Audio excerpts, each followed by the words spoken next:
Let's have a look at evidence for climate change.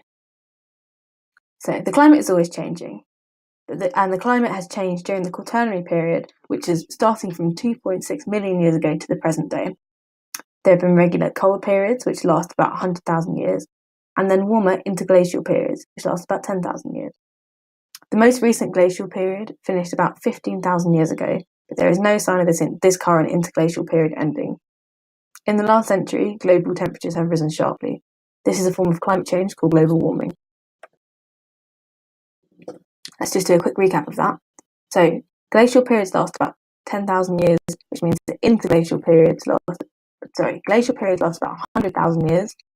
Interglacial periods last about 10,000 years. So glacial periods are longer than interglacial periods. Now let's have a look at climate change in the Quaternary period. The global temperature has switched between cold glacial periods and warmer interglacial periods. Glacial periods last for about 100,000 years. Interglacial periods last for about 10,000 years. Now let's have a look at different sources of evidence for climate change. Scientists can use a number of different methods to help them understand the past shifts in climatic conditions. Firstly, ice cores.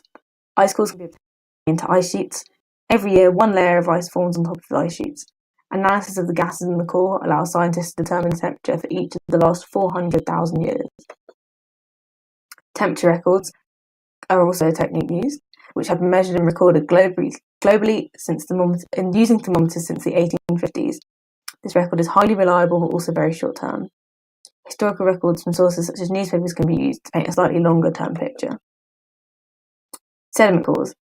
Sediment cores can analyse cores of Scientists can analyse cores of ocean sediments.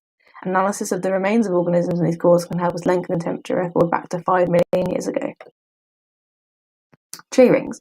Every year, a new ring forms in the trunks of trees. By taking cores and counting the number of rings, scientists can work out a tree's age. Tree rings are thicker when the conditions are warm and wet, so you can see what kind of temperature conditions were at that time when the tree was growing. Tree rings are a reliable source for the last 10,000 years. Finally, pollen analysis. Scientists can tell from pollen preserved in sediment what plant species were living at a particular time. They can combine this knowledge with what they know about the conditions that different plants live in now to make predictions about what the environment would have been like at the time. Let's just do a quick recap of that. Which features of tree rings are useful to scientists? Firstly, the number of rings, and secondly, the thickness of rings. What are the main sources of climate change evidence? Temperature record, sediment cores, tree rings, ice cores, and pollen analysis. What is the name of the most recent geological period that spans from 2.6 million years ago to the present day? The options we have are the Jurassic period, the Quaternary period, the Cretaceous period, and the Tertiary period. And it is the Quaternary period. Temperatures have been measured and recorded globally using thermometers since the 1850s. Another quick recap. Which period lasted about 100,000 years? That's the glacial period. Which period lasted about 10,000 years? That's an interglacial period. How do tree rings differ in warm and wet conditions? Are they darker, thinner, thicker, or lighter?